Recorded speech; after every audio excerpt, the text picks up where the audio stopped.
What's up everybody and welcome back to the channel. In this video for the First Descendant today, we're going to be looking forward a little bit as we now know that the season 2 launch is less than 2 weeks away. It's pretty much 13 days from the recording of this video.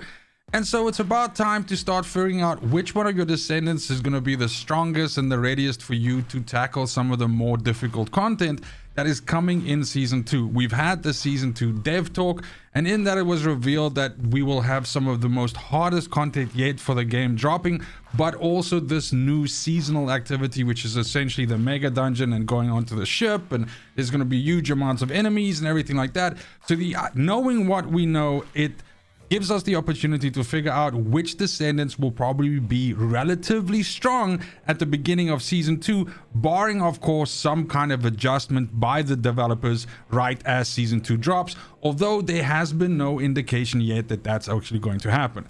I'm going to give you my top 3 today, the 3 descendants which I think will perform the best as soon as season 2 starts. And if you have these descendants built this way, you're probably going to be able to breeze through whatever content is available to us right at the beginning of season 2 with pretty much relative ease and no problem. I think 2 of the 3 that I'm going to share are going to be no surprise, and a lot of people will be like, no, duh, dude, this stuff's been good all this time. This is true, but I will also show my specific builds for them just quickly. It won't be an in-depth guide. Most of these builds which you're going to see today already have their own dedicated videos on my channel, so go ahead and check that out. But I think my third choice might surprise you a little bit. But I do want to give an honorable mention to Sharen. We know that Sharen is going to be the ultimate descendant for season 2, and going with the trait that I think they're starting to sort of like build now with these is that the ultimate descendants which feature in a season will most likely be relatively strong.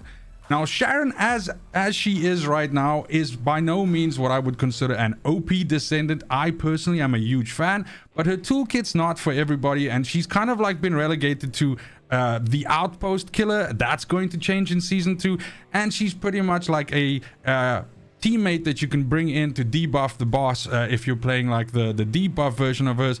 But her by herself, she's nothing too flashy, and generally speaking, the comments that I get whenever I talk about Sharen are not very complimentary towards her, so it doesn't seem like she has a lot of love out there.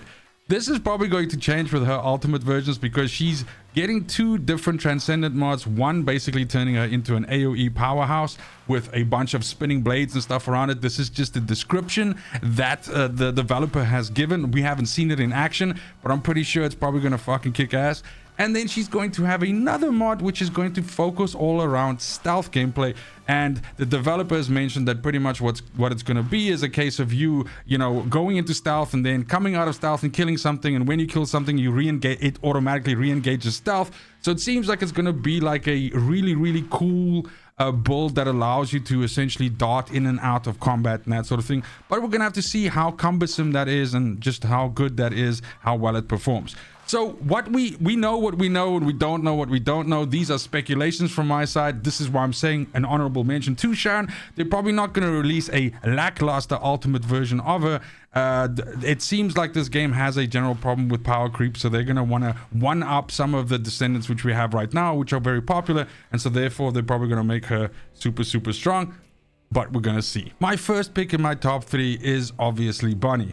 I know a lot of people are groaning right now. It is what it is, but the point is you cannot fight with the efficiency that Bunny brings to the table. She's able to deal a whole bunch of damage to single targets if you're using something like high voltage, or to massive amounts of enemies if you're not using high voltage and you're just using your default 3 ability.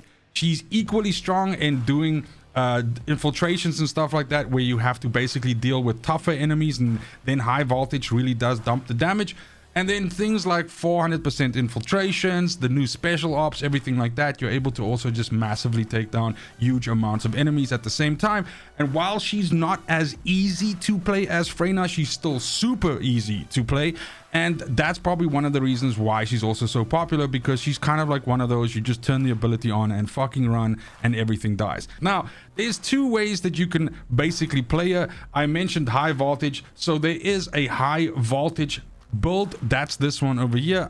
Again, like I said, I have dedicated videos for these builds, so I'm not gonna focus on the modules, anything like that, you can take a screenshot and bam, this is your high voltage ultimate bunny build, and this thing absolutely fucking rips. Let's say, for example, you don't have ultimate bunny, you don't have a catalyzed, you just have normal bunny, then I got you covered, because this build right here works just as well. So this is my 400% infiltration build. This uses a different transcendent mod. You don't even need to use a transcendent mod. It's fucking okay if you don't, because all of these mods together basically turn her third ability into just a massive ball of hate, and just pretty much kills everything that you can just kind of like walk through and delete stuff as you walk through the dungeon.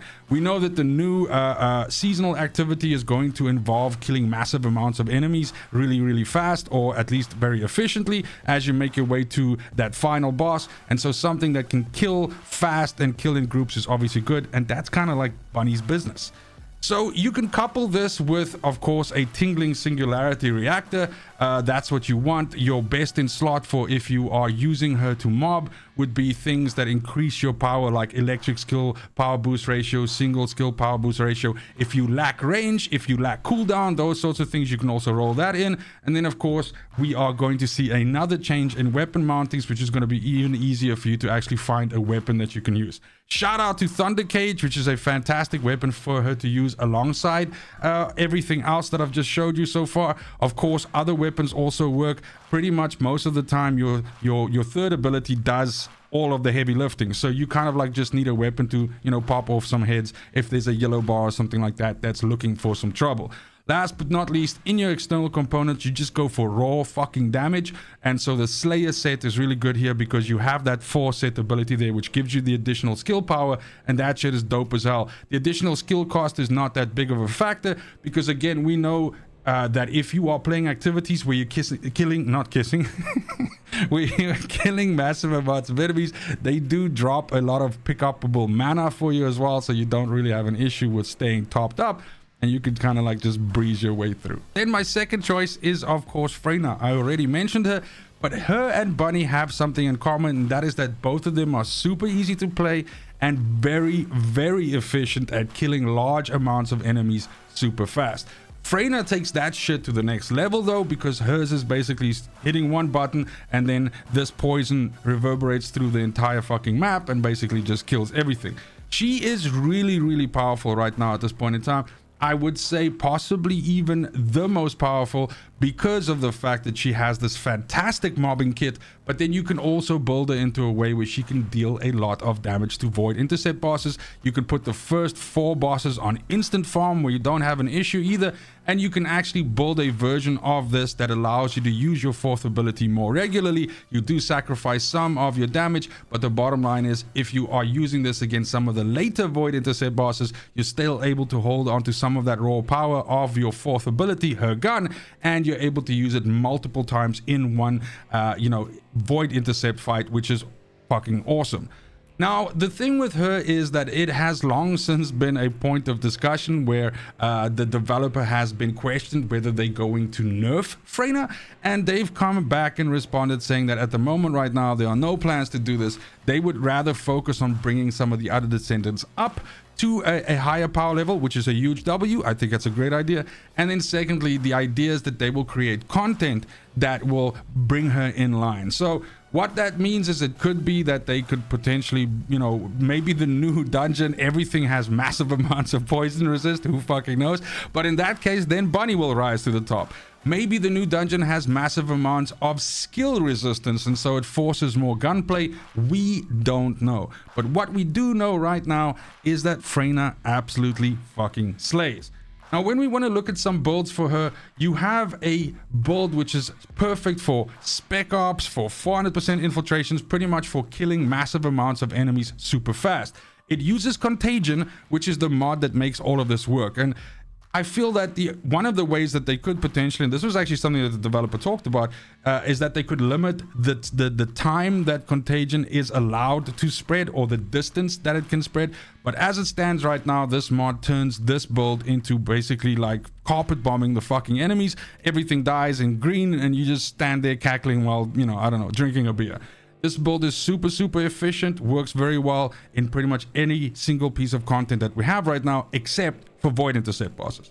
When you want to go up against Void Intercept bosses, Venom Injection is absolutely the name of the game. This right here is my one rotation build for Venom Injection. This means that you activate once, and in that one activation you kill the boss, aka the first 4 Void Intercept bosses.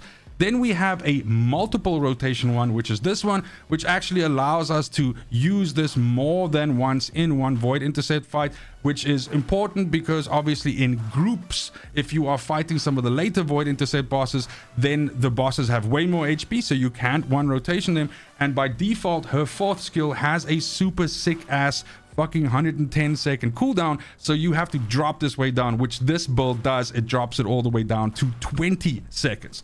And then last but not least, if you are still looking to just absolutely dumpster on Deathstalker, then I have a specific Deathstalker build for her as well, which uses overwhelming shield, because shield based builds are really good with Deathstalker. So yeah, you got to do that.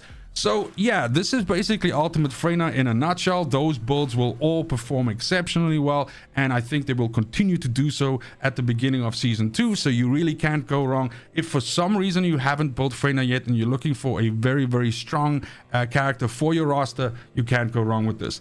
Weapons wise, obviously, if you are running the version that, you know, the boss version, then you should be using something like Secret Garden. Definitely Secret Garden would be considered best in slot, and then what you can do is you can use this configuration for it. That's for her 4th ability, and this is for when you are fighting Void Intercept bosses.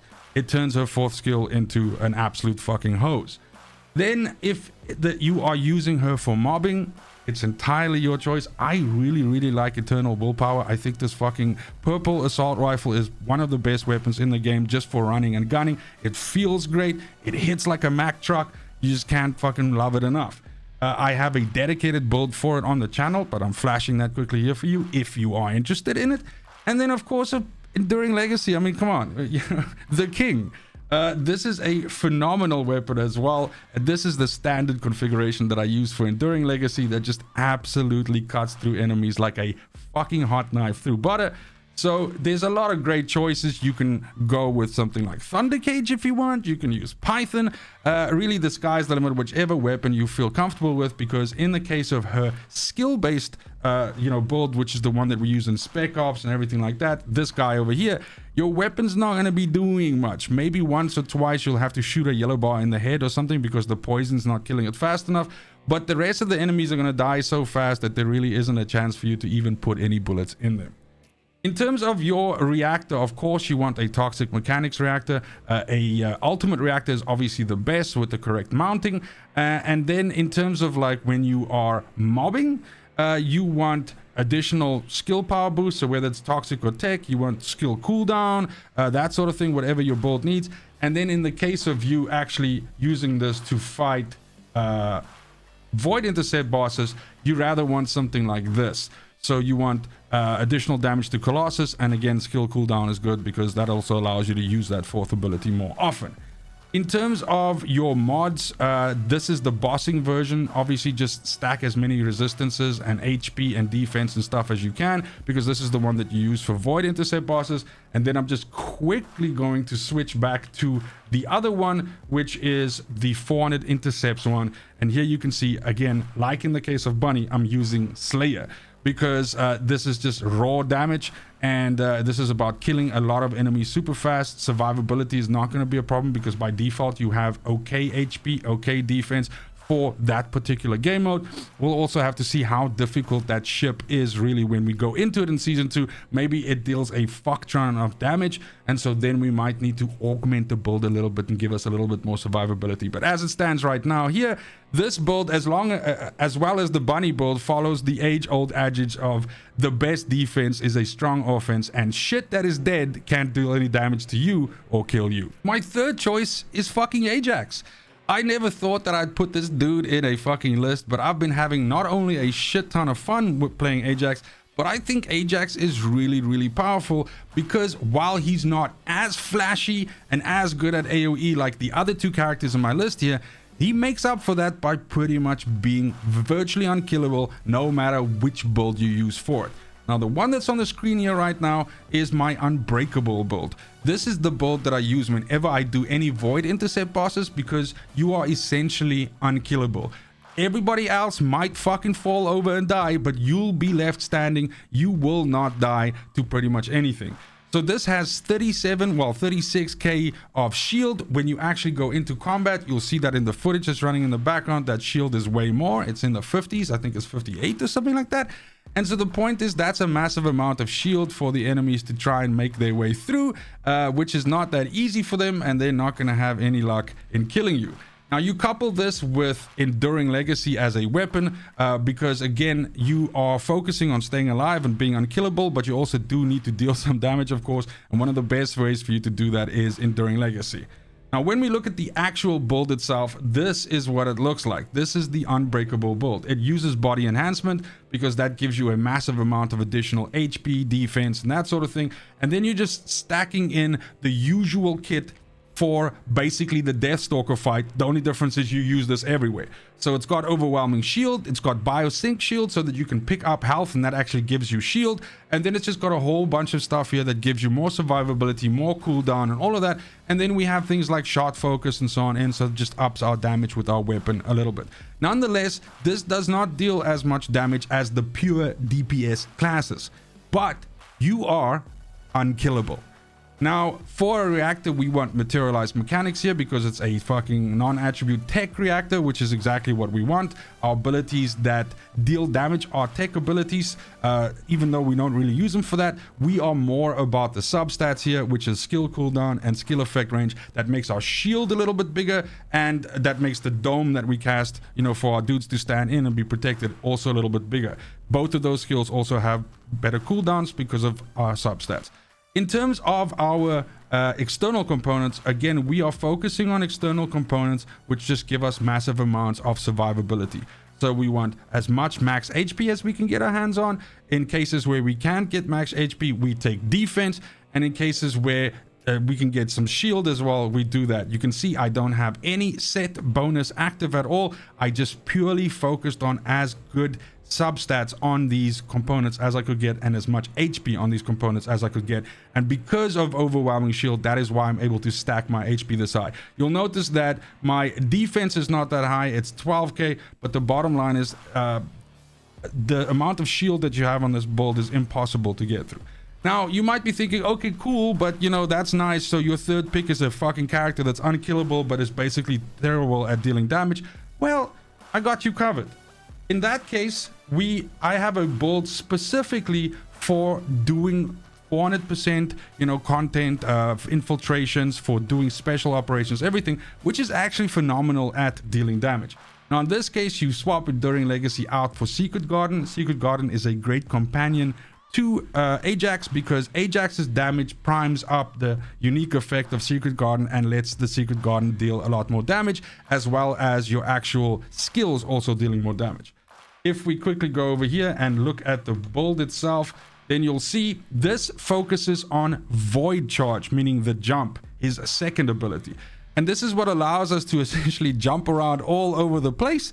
And every time we activate our 2 and our 3, we deal massive amounts of AoE damage. And this pretty much one-taps entire groups of enemies, while at the same time just being very, very sturdy because you're already stacking a bunch of HP, a bunch of defense, and things like that. So while you're dealing a massive amount of AoE damage, you're also, again, pretty much unkillable. You're not as fucking hard as you are with the Unbreakable, but still here, look at this shit. Just look at it. 52k defense. All right, it's by now there's a massive amount of diminishing returns on defense, but still, this is a huge amount of defense, which then sits on top of another 17k of HP. So you can handle all of the shit that's thrown at you while you're dishing out all of this AoE damage. From a reactor perspective, again, we're keeping the same reactor as we have with the fucking unkillable dude, because again, now we have non-attribute tech and it's boosting us up with the right power ratio. But again, we have great cooldown reduction and we have increased range. And then, of course, you guessed it, for external components, we're going balls to the wall with damage, and we're using 4-piece Slayer.